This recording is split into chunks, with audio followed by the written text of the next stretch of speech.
สบายดีสบายดีสวัสดีครับพี่น้องสวัสดีครับมื้อนี้บ่าวเสิร์ชพาพี่พาน้องมากินของแปลกพี่น้องของที่ไม่เคยกินพี่น้องเอ้ยอันนี้ก็คือพี่น้องตำมัน5 นาทีหรือว่าตำมันต้นพี่น้องบ่เคยกินจักเทื่อพี่น้องเคยกินอยู่สมัยตอนยังน้อยพี่น้องเอ้ยพ่อพากินนะครับผมพ่อพากินพ่อพาตำมันต้นนี่พี่น้องมาก่อนอื่นก็อย่าลืมกดไลค์กดแชร์กดติดตามกดกระดิ่งแจ้งเตือนเพื่อไม่ผิดพลาดคลิปของบ่าวเสิร์ชพี่น้องเนาะพี่น้องมื้อนี้ก็บ่แซ่บก็ลองเบิ่งพี่น้องเอ้ยลองชิมเบิ่งเนาะพี่น้องเนาะนี่ตำมันต้นใส่มะกอกจริงๆต้องใส่มดแดงโอ้โฮบ่เคยกินโดนเลยได้พี่น้องบ่ได้กินโดนเลยได้ตั้งแต่พ่อยังอยู่ตอนนั้นน่ะบ่าวเสิร์ชก็เคยกินอยู่ตอนยังน้อยตอนตัวต่ำๆส่ำนี้แหละพี่น้องเอ้ย มื้อนี้บ่เชิดก็สิลองมาเฮ็ดกินเองมาตำเองว่ามันจะคือพ่อเฮ็ดบ่นี่แหละพี่น้องพี่น้องก็อย่าลืมบ่เป็นกำลังใจให้บ่เฉิดเด้อพี่น้องเด้อเป็นกำลังใจหรือว่ากดไลค์กดแชร์ปีใหม่แล้วพี่น้องอะมาชิมเบิ่งแซ่บหรือบ่แซ่บตำมันต้นภาษาไทยก็ตำมัน5 นาทีบ่แม่นมันจับฝรั่งเด้พี่น้องเอ้ยมันต้นได้นี่พี่น้องนี่มันต้นนี่ตำใส่มะกอกกินมากินกันเลยอื้อฮือ ใช่กินกลับเลยอื้อฮือมื้อนี้ลมแรงไปหน่อยเหรอ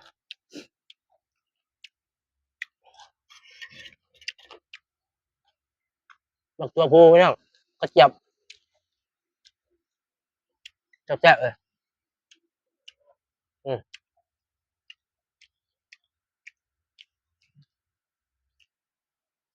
อืมใส่ปลาแดกตอนน้ำลายพุ่งเลย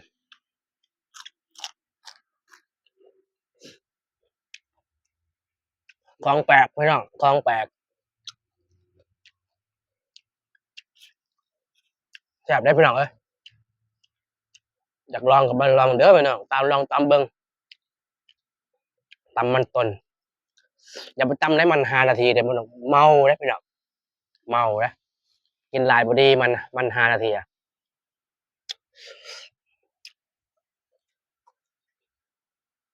บ่แม่นมัน5 นาทีพี่น้องขอโทษขออภัยมันจับฝรั่งกินบ่ได้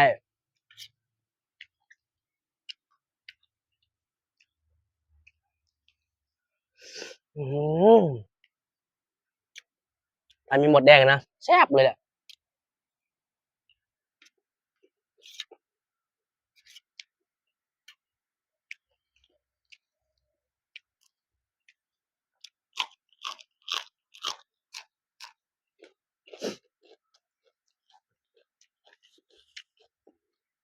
อืมแซ่บเวอร์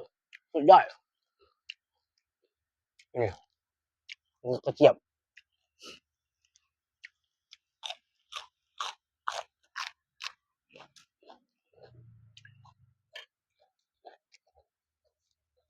เคยเห็นแต่ตำบักกล้วยตำบักหุ่งตำ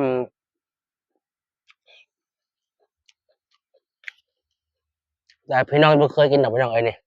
อยากลองตำเบิ่งเด้อพี่น้องเด้อลองชิมเบิ่งมันออกฝาดๆอื้อฮือ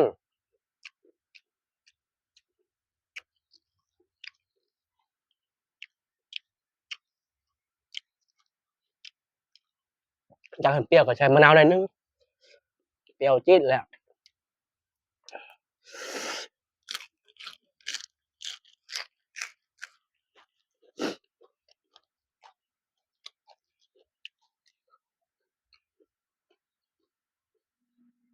อืม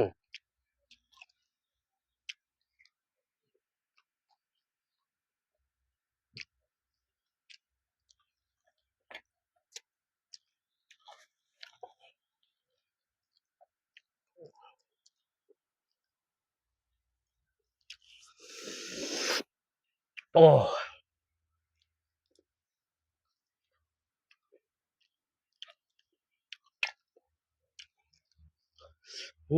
ลำลายโพดนี่หัวหนึ่งอ่ะพี่น้องมันอ่ะ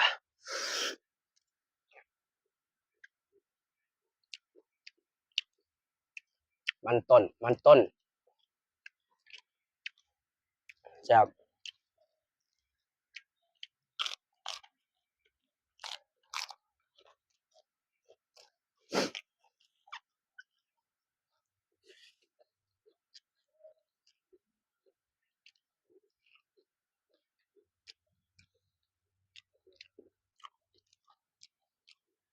อืม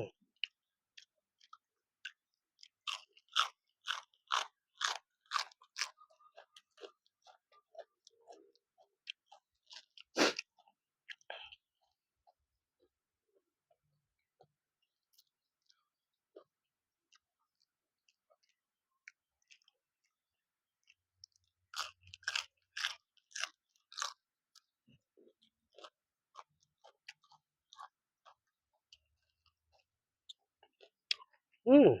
อืมไข่ไก่อืมเม็ดมะกอก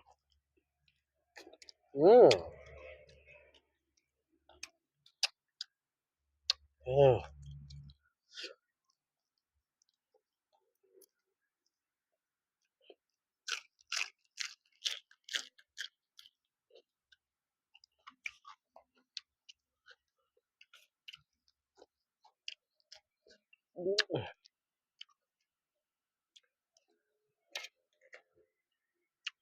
อืม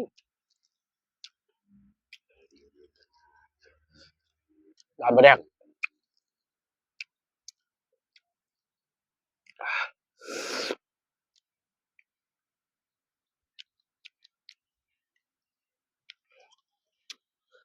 อืม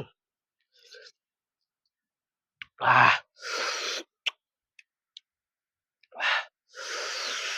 โอ้เผ็ดใจลายพด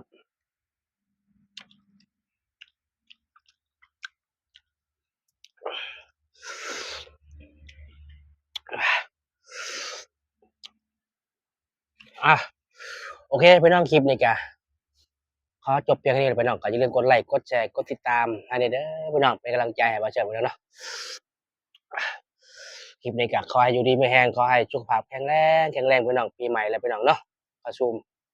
นี่แหละพี่น้องวันเดือนปีใหม่แหละพี่น้องไปก่อนพี่น้องขอลาพี่ลาน้องไปเด้อพี่น้องบ๊ายบายพี่น้องขอขอบใจหลายๆเด้อพี่ที่ผู้ติดตามหรือว่ายังไม่ติดตามก็เข้ามาติดตามได้นะพี่น้องเข้ามารับชมบ่าวเสิร์ฟได้นะโอเคครับผม